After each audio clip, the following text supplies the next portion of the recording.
Welcome to the second Stephanie Ann podcast interview episode. Today I am joined by John Tanaka, who is a longtime friend and also partner in a lot of different things. We do a lot together. So the theme behind these podcasts is your entrepreneurial journey, which for us, our entrepreneurial teaching journeys have been very much intertwined. So I'm gonna pass it right to you and ask, how did you end up here? So in the frame of becoming an entrepreneurial teacher, what was your journey to this point where you're at now? Yeah, so my journey really started when I was 5. That's when my parents enrolled me in our martial arts dojo.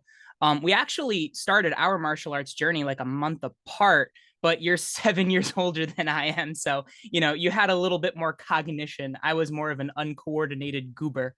But, as you guys talked about in Ken's interview, um, really the martial arts school was special, not because it just taught the martial arts, but this entrepreneurial mindset was baked right into the culture very intentionally. And so, in a lot of ways, as I was like growing up in the small business, I couldn't help but, fall in love with the idea of entrepreneurial teaching and kind of the being your own boss mindset. I definitely tried a few other jobs, but the ones that I tended to be able to commit easier to were other small businesses. So for a while, my dad had me work at a police station where the college campus had this program where you could like escort students to their dorm at night and stuff. And I like spat out of that within like 2 months because it was this very bureaucratic structure where there was a very clear job to do, but the hours were inconvenient. Like there was very strict things that you could do and not do. Whereas for Subway, I actually stayed there for like 6 years. You may not think of it that way, but each Subway is a franchise owned by an individual owner. So while there's like a model they have to adhere to in terms of like how they promote and what uniforms you wear and signage and stuff, really it's up to each individual owner to compile a staff that determines whether the store will succeed or fail. And what was really interesting is right from the get-go, my mom, who actually was higher ranking than I was at Subway, she's the reason I got the job. Um, in her position as shift manager, the owner would give her a breakdown each week stapled to her paycheck that would show all the behind the scenes stuff you wouldn't think about, like food costs, labor costs, percentages of what was actually profit in the restaurant. So what I found working there was that a lot of people may like think, oh, a business made $30,000 in a month. That's so much money. But they don't think about like all of the costs that go into it and how there's just this sliver, like this 1% that's actually profit that the owner gets to take home, if that. So, right from like when I was like 16 and right with my first job, that mindset of there is a cost that most people are unable or unwilling to see was like baked into how I thought about things. And it made it so that I couldn't help but like drift back toward any sort of entrepreneurial environment, which is why I stick with the dojo, why I'm like I guess my title is director of the dojo. The one basically the buck stops with me. That's kind of how I think of my role.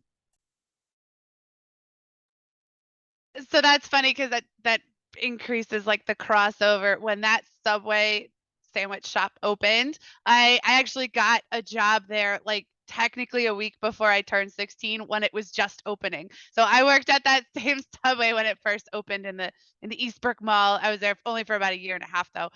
So it's just another crossover point. But all right, so you're talking about having this insider knowledge of how challenging it is to run a business and how unpredictable it is. You don't just get a paycheck because you're owed a paycheck every week. You saw the fact that those profit margins can be very narrow, and that's what the owner has to live off of, is what's left. So at what point in looking at that and that risk, did you decide, I want to do that? I want to take on that risk. I want to be a part of, something that's going to be unpredictable and challenging in that way.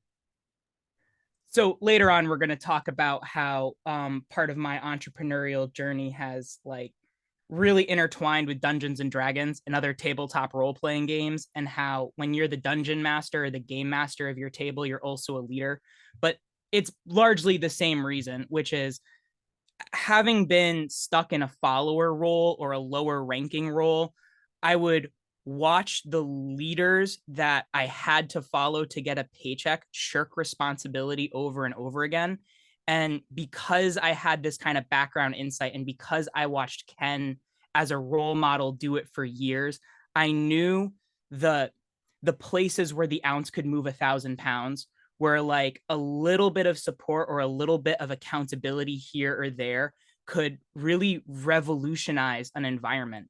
Um, I throw him under the bus a lot, and I want to give him a lot of credit. My manager at Subway did an awesome job with kind of cultivating and developing kind of a friendly, more relaxed atmosphere, where if you made a mistake, you were talked about with it, but you weren't going to get fired for like doing something silly. Even some things I probably should have gotten fired for, but to be honest, looking back on it, but there was a level of forgiveness, almost to the opposite end, where when somebody seriously messed up, like a lot of times they weren't held accountable. So because of that, their behavior never improved. So there was like a limit to how strong as a team we could operate. So really it was that, you know, if they're not going to take responsibility, what becomes possible if I take responsibility? And so I just found as a trend, the more I was allowed to take responsibility for filling the gaps that needed to be filled, things tended to work out better. And I think that kind of positive feedback loop made it so I couldn't help but want to go to more of an entrepreneurial pathway. It can define an entrepreneur, at least in some capacity, as, people who are unsatisfied with the solutions available and feel driven to, create something better, just like you're talking about. All right, so we talked about the martial arts school. And then that actually, all right, so you had an interesting transition into being the leader of that. And it also dovetailed into the experience with Quester's Way, which kind of led into where you're at with Dungeons and Dragons right now. So, is there anything in particular in that area, like that transition from being as just a member of the dojo, then you started to dabble in teaching a little bit, and then there was kind of a shift that happened when we opened the larger center. What do you do you know of anything in particular that was kind of the catalyst for that transition where you really did step up and took charge of a lot? Yeah, but it happened a little earlier. So I know part of where momentum learning systems came from was, falling in love with Joseph Campbell's hero's journey. So from the hero with 1,000 faces, very popular storytelling model. And one of the things that's interesting reflecting on my own journey is you can map out these steps pretty clearly. So what happened is when I went to college, there was almost a refusal of the call, where I knew that I was a teacher. I knew I loved the martial arts, and I loved more than the martial arts. So I wanted to see if I could take the same skills I learned in the dojo and apply them in different ways, like through writing or video game design. I was a video game design major for a hot minute. And the more I started to kind of creep down those paths, I started to see the dip, which we talk about, which is I would have these digital media professors brag about, I pulled like 2 all-nighters in a row back in my day to get the project done. I remember, puking for 24 hours after handing in my final exam or whatever. And I was listening to that and I'm like, that's awful. That's not something to brag about. That's not a healthy lifestyle. So that was so for a while I did dabble in teaching as a teenager. And then I went away for a little while, and then I came back, And when I came back, I no longer felt like the martial arts as my future was a circumstance, it was a decision. And because I was making that decision, it was a natural next step to start to take on more responsibility where it needed to happen. And I know for Quester's Way, it was kind of funny because in the first few months, I gave myself the joke title of interdepartmental coordinator. But again, it was a gap filler role because we had so many different neighborhoods doing awesome things, not talking to each other. And I knew one of the visions for the center was for there to be this interconnected web of both education and ideas and services that would provide a cohesive experience. So, for example, if we're going to run a birthday party, you need to have the kitchen be there to deliver the pizza and the cake and all that stuff. And you also need to make sure the park staff know that there's going to be 20 kids that are going to be super excited to play in the park coming in 15 minutes. So my early role was just making sure that the people talk to each other. And especially with a lot of new, strong personalities that don't really know each other, that can kind of rub each other the wrong way because they don't know each other's style. I saw myself as kind of just like smoothing out some of the edges so that way the machine could run properly. And that was essential because I don't actually think I've talked terribly much about Quester's Way on this podcast. I probably should at some point. But it was a startup venture, a huge project. There were many things entrepreneurially that we just took a risk on, like opening a restaurant when we had no idea how to run a restaurant and had never had any experience doing that. And we were like, how hard could it be? And it was incredibly hard, very challenging. And so there was a lot of things going on, and in any startup, there's a lot of risk, there's a lot of moving parts, there's a lot of uncertainty, and some people like to compliment you. You really stepped up and kind of helped, like you said, fill all of the different gaps that were popping up because you know, until you get into it and see where things are going to fall apart, you don't know what's going to go wrong. So some people were able to like step into their power and really elevate themselves by helping, smooth everything out like you're talking about. And then it honestly it broke some people. Some people were not cut out for it because it's not bureaucratic, it's not predictable. You need to, no one's going to tell you where the broom is. You have to go find the broom yourself, and it's your responsibility to make sure that the room gets clean. There's no janitor coming up behind you. So it's a very interesting environment to be in a startup, and it can be very overwhelming. So you were in yeah, so having been in it, you were a lifesaver. Yeah, well, and to go back to Subway, which was such an interesting training ground for this. In a lot of restaurants I walk into, there's like a lot of staff, but in Subway, sometimes you're the only person, maybe one of two people on staff, especially for like uh um the opposite of a busy time, kind of a slower time. Sometimes it takes me a while to find the words. But yeah, you were responsible for everything. It wasn't like, there's one person that's making the sandwiches and there's one person that does dishes. We didn't have specific roles like that. When you were an employee, you did a little bit of everything and you were responsible for the cleanliness of the restaurant, making sure all the stuff was put away, making sure everything was stocked. And also, because there was such like small teams, it made sure that everyone was busy so that there wasn't anyone just leaning around, or if there was, it was usually because there was a snowstorm or something. Like it was a rarity, not the usual. All right. So now let's move towards your, I guess we could kind of call it a side hustle, but your venture with the Dungeons and Dragons type stuff.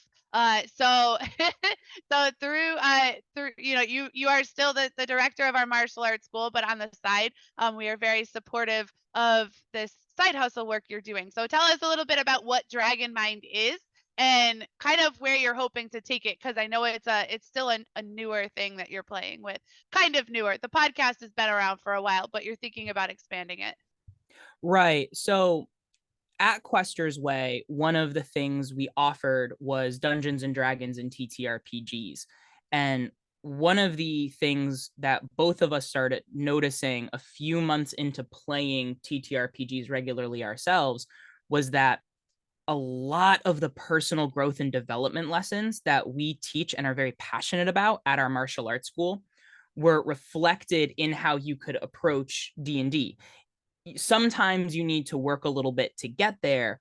But the thing I really fell in love with was that I would watch students that at the dojo would beat themselves up for making mistakes, suddenly embrace mistakes when it was a little bit of an environment shift. So because it's framed as a game versus like self-defense, which can be a heavier topic, especially with adults, they want to know that they can protect themselves. And that's a much more serious thing than sitting around and with goofy voices and rolling dice and stuff. Um, so eventually what happened is I wanted to podcast about it and just think about the game in this personal growth and development lens. So originally we had a podcast that's no longer available called DM Shower Thoughts. And after a while, Dragon Mind came out because one of our other podcast members was just we were kind of like just growing apart. So I wanted to keep this momentum going. So Dragon Mind is a podcast you can find on Spotify, Apple Podcasts, and many other podcasting apps. Where we try to find our best selves through gaming, just like how in the martial arts we find our best selves, live our best lives, and do our best work through our martial arts school. Um, as I started really cultivating this culture of personal growth and development, just like how if you're at a martial arts school, naturally some people start asking, what does it take to be a martial arts instructor? What do I have to do to be a teacher like you? I found that a lot of players were suddenly getting interested in becoming game masters or the leaders of their table themselves. And of course, whenever you try anything new, whether it's entrepreneurial or in a way this is maybe abstractly related to an entrepreneurial mindset, when you try to lead and you think it's really easy and it's really not, sometimes you stumble. So the way I wanted to expand Dragon Mind was just as a way to maybe there's a monetary component, but help people who are interested in becoming leaders, specifically at this very light game like environment, do so the most smoothly and the most successfully without having to fall on their face as often as I did. So now that we've used a lot of words that some of the listeners may not know, briefly, can you explain like what does TTRPG mean? What is Dungeons and Dragons, and how is it significant in the TTRPG world? So just the short version. Yeah, so Dungeons and Dragons was the first tabletop role-playing game.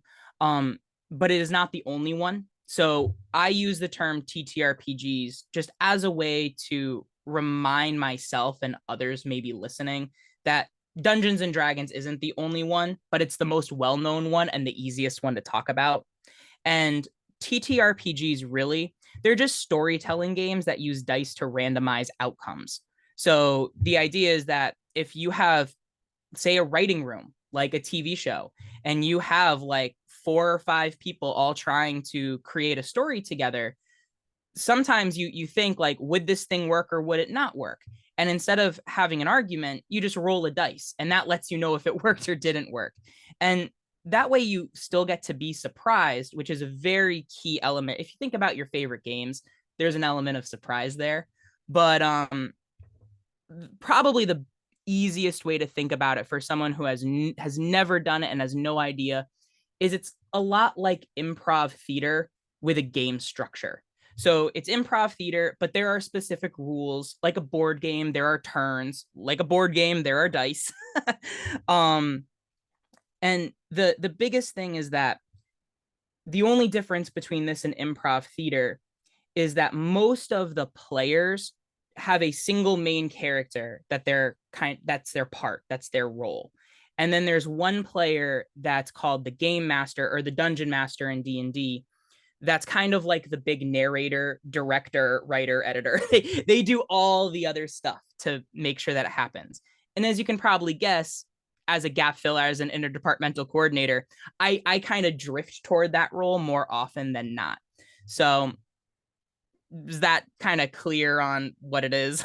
Yes. No, I think for someone who's never done it before, that's probably the best description. I really like the writer's room analogy too. And one of the unique ways that you set up the games that we play is we since COVID, we got forced online during the pandemic. And because of the platform that allowed us to stumble upon typing out all of the things that we were doing. So we all play on voice together and we can talk to each other, but everything that happens in the story, we type into the chat on the platform that we use, and that actually does allow us to create a story. And we are working on a fourth book of story that's been going on with these characters. And then I guess the one other piece I could mention for description's sake, for people who have never heard of Dungeons and Dragons, it is very high fantasy based. Think like Lord of the Rings in terms of like elves and dwarves and all that kind of stuff. And there's a lot of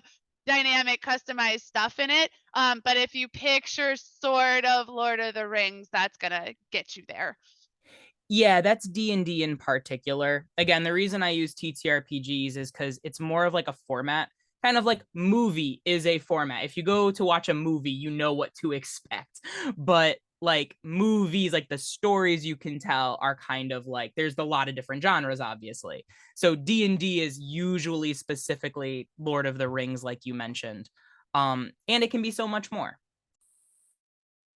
So now to interweave this with your martial arts experience, what do you love teaching about the martial arts? And then how does that cross over into the work you do teaching GMs or teaching players, when you're doing Dungeons and Dragons? I feel like I'm gonna overlap Ken's answer a lot, but I can't help it. It's mine too.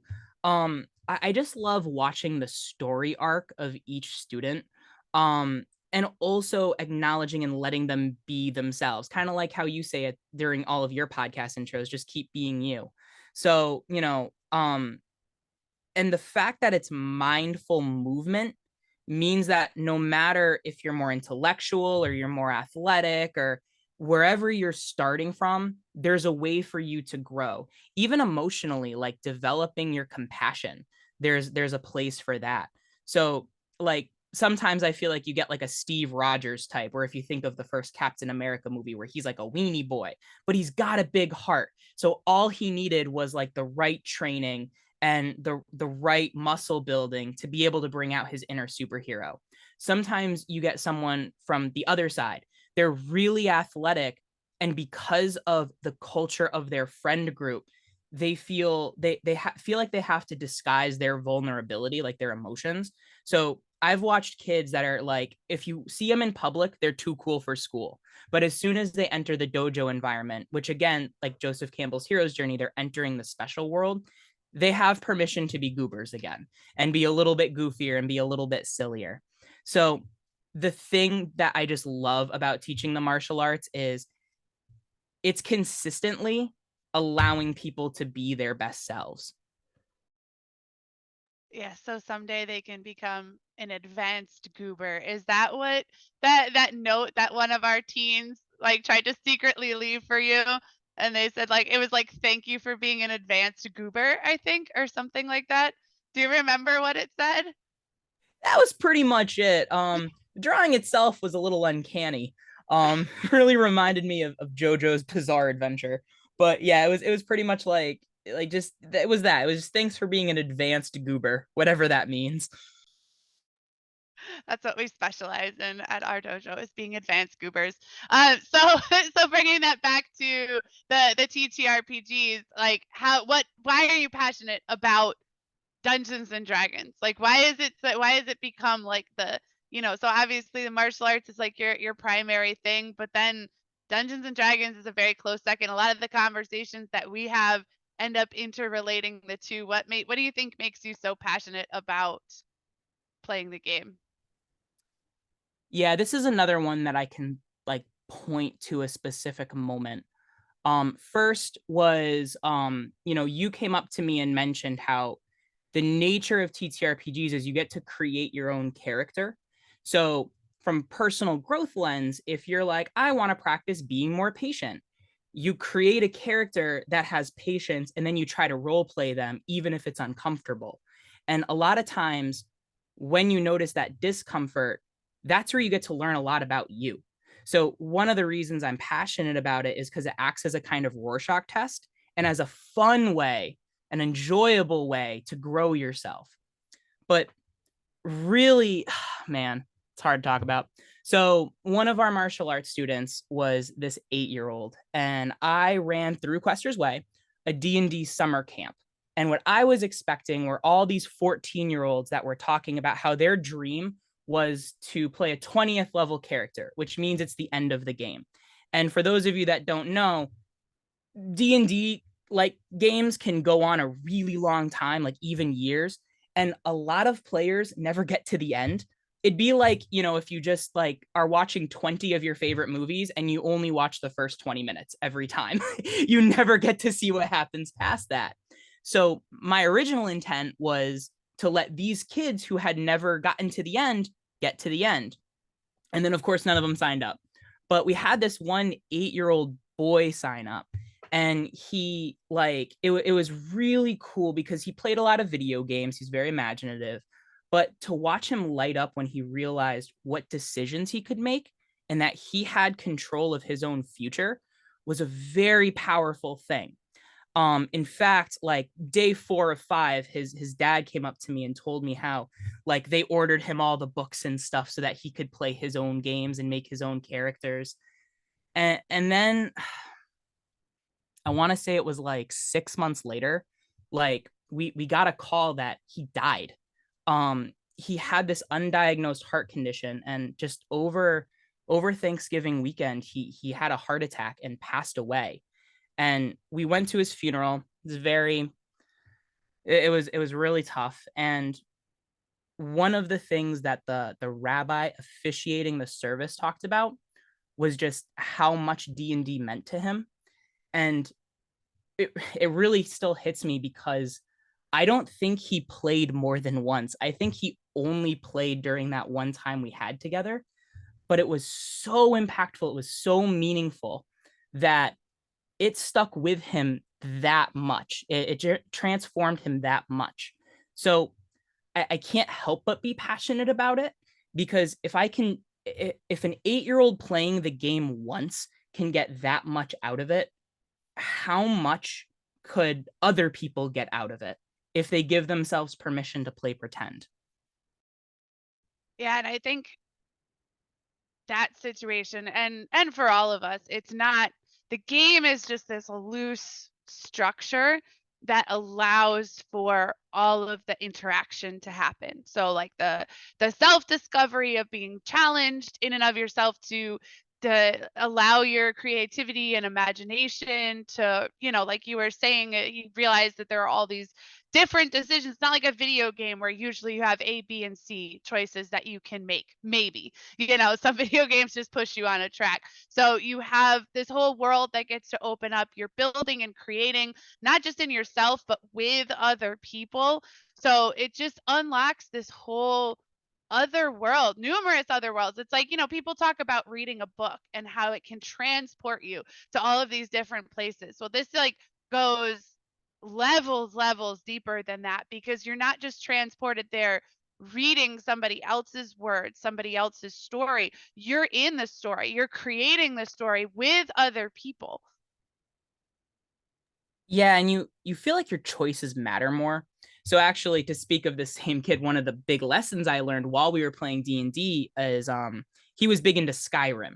And one of the things that's very popular when you play that game is you might make a decision, and then if something doesn't work out, you just reload an old save file. You just go back in time a little bit and then try out something new. Whereas a lot of time in D&D, when you make a choice, you're not quite sure what the consequences are going to be. Sometimes they're good, sometimes they're bad, but a lot of times you're kind of like held to those consequences. So there's like a greater amount of accountability, which for a lot of people makes the game a lot more meaningful than video games where you can just reload an old save file. Yeah, and at the same time, while your choices are significant, in the end, they don't really matter. It's kind of why I enjoy watching sports. I enjoy NASCAR. I'm a New York Giants fan. And with both of them, it's like this thing that I can get passionate about. I can care. It can feel like it matters. But then in the end, it doesn't. It doesn't actually matter whether my guy is the fastest guy on the track that day or whether or not the Giants win the game. My life is not negatively impacted. So you get to care passionately about something that doesn't in the end matter. And that's kind of freeing. So you just get to play with your passion rather than, it being a stressful thing. Although for some for some people it's very stressful when their team's not winning.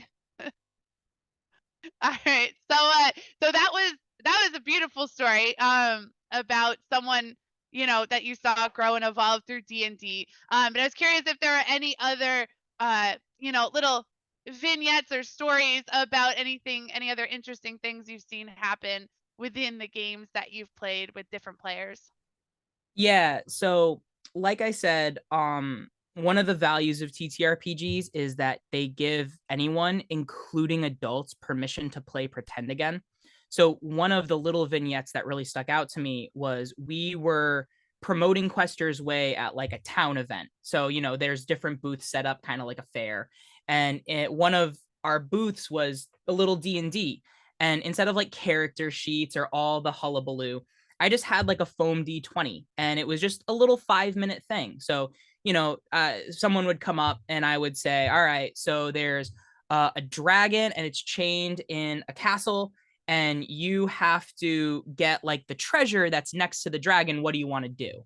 And for like the kids, it was really fun. Like some of them were like, well, I would make friends with the dragon or I would set the dragon free. Or, you'd get the little 12-year-old boy, I slay the dragon. But then you'd get the adults and you'd watch their eyes light up. These same adults that may have been kind of hunched over and kind of have a grumpy countenance a few minutes earlier would suddenly be like, well, I pop my fairy wings, obviously, or I turn invisible. And they would just come up with these things and you just hand them the die and you'd say, roll the die. We'll see if it's a high number or a low number. That'll let you know if you succeed or you fail. So just even for 5 minutes, getting adults to tap into their kind of inner child, but more their inner creative, was a very powerful thing. We had another player, like, because again, you get to create your own character. There's a lot of identity psychology that goes on with D&D. I was once at a table with a player that was discovering her sexual orientation like through the game, and she had yet to come out to any of her friends or her parents or anything. But she played a gay character in the game, and by being able to like be okay around other people who were supporting her, it eventually let her come out to her close friends and relatives and everything.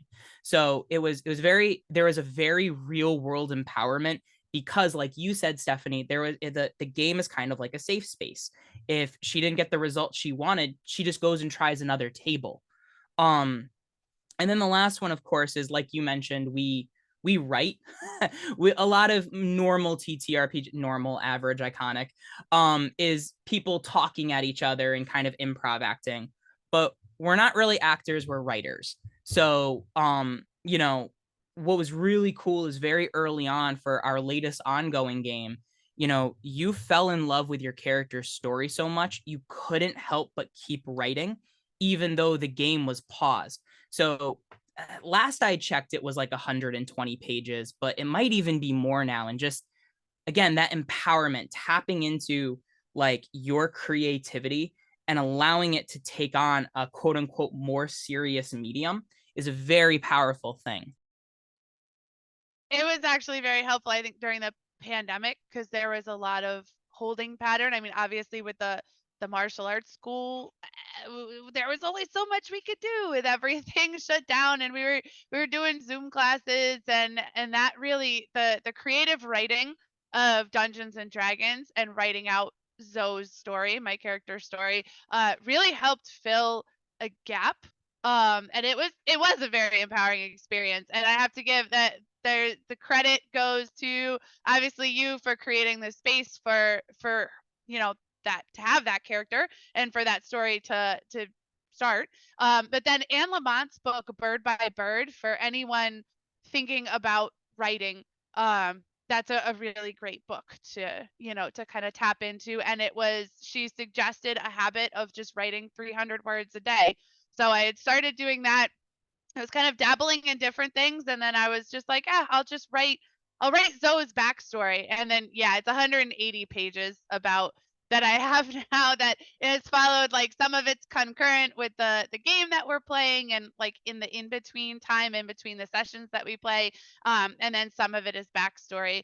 And is pretty empowering. And I feel like, I mean, I don't think I have the time right now, unfortunately, but someday I feel like I could go write a novel. And it was a really fun way to do it too, because anytime that I kind of ran out of creativity, we'd have another session to play, and I would just get this injection from all of the people kind of helping coax Zoe's story along. So instead of trying to write a fiction piece in isolation, I was getting to do it with other people, which was kind of fun. And obviously it's not something that's like publishable because it doesn't stand alone. It requires the Gearus storyline and backdrop and books that we've all created together.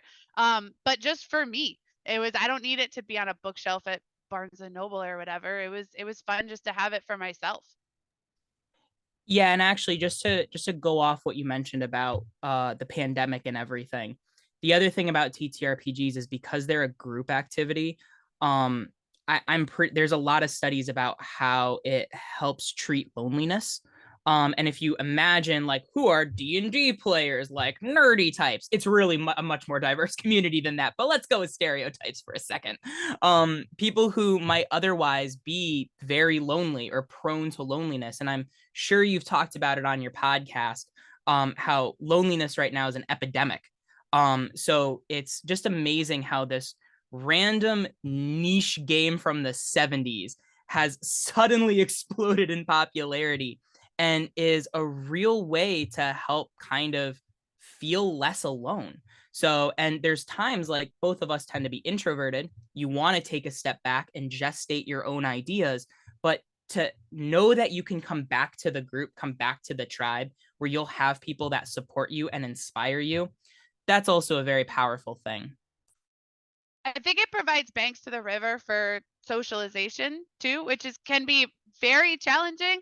I actually saw it just last night. I was doing a little bit of scrolling on TikTok, and I saw someone, some American who like lives. I'm pretty sure he was in Barcelona, and he was just showing a video of this open square with all these kids playing and like parents sitting around and chatting, basically Custer's way.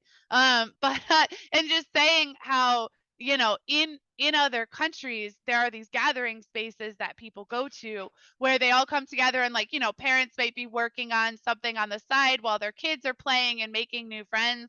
And now that I'm saying it out loud, that is 100% what Quester's Way was, because we had the cafe, the classrooms, the indoor play park. The kids could go just be kids. There's no screens, no technology. It was all about the human interaction. And then we'd have parents that were sitting in the cafe. And I remember there was one time we had two moms who, they came up and thanked us afterwards because they said, we've been sitting here for 4 hours and we haven't looked at our phones once. And they couldn't remember the last time that they had done that. So our culture and society, it's very, very fast paced, and there's not a lot of just like communal resting points where we can all just come together. So when we're playing, I think one of the reasons I like the typing, which is not everybody would want to play that way. That's a little bit of a unique style for us. But what I like about it is it creates these two separate spaces where when we're talking, there are times where like we're waiting for someone to figure out what they're going to do and type out what their character's saying or whatever. And while they're doing that, the rest of us are just, shooting the breeze, just having a random conversation or like sharing a meme or something, or just sharing a random story from our day. So we're having that just kind of relaxed social time. But then for me, I am not great at small talk. I like when I know the rules of the game that I'm playing. this is why I like D&D, because I like knowing the rules to the game. So when I have that structure, I can relax into it. But then I know that there's something that I can go back to, because I get anxious when there's like silence, or I'm not sure what we're supposed to be doing next, and I worry about like what the other person's thinking or feeling, or are they bored or whatever. But in the game, we have the game to go back to. So it's this communal, like, scheduling point, resting point, social point where we can all come together. Yeah, just like a little thing on that too. Like, unlike a board game where you really have to like play by the rules, that is the game. TTRPGs, because the outcome is the story, you can relax or tighten the rules depending on the group and depending on the situation. So there are times you can kind of loosen the banks to the river if everyone's kind of like, dialoguing with each other and like kind of like they're making snappy decisions. There's times you can tighten up the rules if people feel kind of lost and they need that little prompt to figure out what to do next.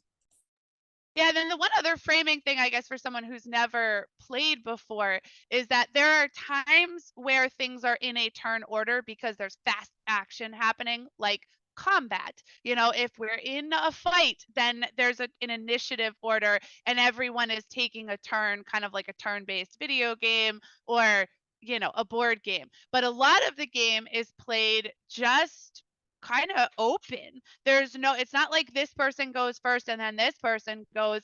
We're just literally imagining having conversations, and that's another reason I like the typing, because you can have two people that are kind of like the main characters on the screen, but then your character can be like, oh, I go over here and do something. So you can kind of be included, but you're also in the background, where when you're at a table, obviously only one person can be talking at a time. So that does kind of restrict the engagement of how much your character can be involved in any given time. But really it's very free form in the way that most of the interaction happens, unless you're in like combat time, where things are more structured. Cool. All right. So I have wait, I do have a couple questions to finish up, but I wanted to add one more little I guess maybe like testimonial, or way someone's like grown and evolved through Dungeons and Dragons, is through watching us do it in Quester's Way. My son Leo has DM'd several times and does a great job, and I think it's wonderful. I think the first time he DM'd, he was 7 years old, I believe, and like you were there to help, but he put together his own creative story, guided us through it, had to practice navigating, different people with different ideas, trying to, move towards an end goal, and helping guide people there without stifling their creativity. And it was just a really awesome thing to see as a parent, to see my child just, being the leader of this social situation was very cool. I think it was very impactful. All right, so a couple of questions for you just to wrap things up. So let's say that somebody wants to play D&D. They want to try it. They want to check out Dungeons and Dragons or some other TTRPG. What should people look for in someone who does what you do? Like, how do you find someone who does what you do, basically being a DM or a GM for a game? So I think the most consistent way is to go to a local game store. So like if you have like a local game store, most of them have some kind of D&D TTRPG program. A lot of them will play live at that table, and sometimes you can even just watch first to see if you like the vibe. Um, for D&D specifically, and many other game systems, just not all of them, there's a website called Roll20, which has a matchmaking feature. So if you want to try to find a game that maybe you can hop in on to give it a try, you can. Um, in terms of being a like looking for a game master, someone who's going to be the leader of the table, the two things I would look for are how quickly and how clearly do they communicate, and how well do their actions match their promises. So a lot of times, like if you send a message to someone, and you mentioned this on a podcast we did on Dragon Mind because you're a co-host for Borrowing Brilliance. If they give you some kind of pre-framing, right? Like they're like, Fridays are the day I check my email. That's one thing. But if you send a message to them and it takes them a week to get back to you, and maybe it's not super clear what's happening, in my experience, it's probably not going to be a good fit. And then the other thing is how well do their actions match their promises? Because this is a very creative type of activity, where people's creativity goes can be very different and incompatible. So, for example, I know a lot of TTRPG players that like kind of a horror vibe where it's like, violent or graphic, or that's the thing that they're into. But like horror movies, a lot of other people, including myself, find them very upsetting. I wouldn't find it very enjoyable to play a game like that. So you just want to make sure if they're going to promise one thing, they're going to be able to follow through on it. If they say I'm going to have a safe PG rated content table and suddenly there's blood and guts and stuff, that's kind of a red flag. You may want to assess whether it's a good fit. I think those two pieces of advice are good for anyone looking to develop a relationship with anyone. And then, what is the one thing that you would suggest to your listeners that they can apply to their life today? So, something you've learned either through the martial arts or through Dungeons and Dragons that's like a practical day to day piece of advice. Show up and show up on time. I cannot tell you how many entrepreneurs shoot themselves in the foot because they just don't have a realistic or concrete relationship with time. The reason I developed a very precise sense of timing that you can attest to is because my parents would always be like, oh, it takes 15 minutes to get there. No, it doesn't. It takes 19 minutes. And if the class starts at 4, we're showing up 4 minutes late. So maybe that's a personal tick of mine, but not only showing up on time, I would say show up a little early and also like show up. So if you're in a meeting, don't come half prepared and don't come like scatterbrained. Like, come ready to show up. Do the little work ahead of time. Don't try to fit everything into your day. Like, if things aren't working well, re-strategize and re-prepare so that you can do a few things well rather than doing a lot of things poorly. That is excellent advice. And then, second to last one, what's the most valuable lesson you've learned through your entrepreneurial journey? Listen. Yeah, listen first. I think it was Mark Twain that said you have 2 ears and one mouth so that you could listen twice as much as you talk. I could be wrong about that. But no, oh, good. So yeah, a lot of leaders view leadership through telling other people what to do versus listening to the things that they're telling you, and listening as in watching too. And letting that guide your approach. You won't get it right every time, but you'll be much happier with how you did it if you try that than just try to talk and make things happen and then get frustrated that they're not happening. Absolutely. All right. And then, final, most important question. If people are interested in stuff that you talked about, how can people connect with you or learn more about what you're doing? Dragonmindpodcast@gmail.com. We're going to have a website soon. Not yet, though. Yeah, and then the podcast, like you said, is Dragon Mind, and it's on Spotify and Apple and all of your favorite podcast platforms. Yeah, awesome. So thank you very much for doing this together with me, John, and keep being you, man. You are awesome.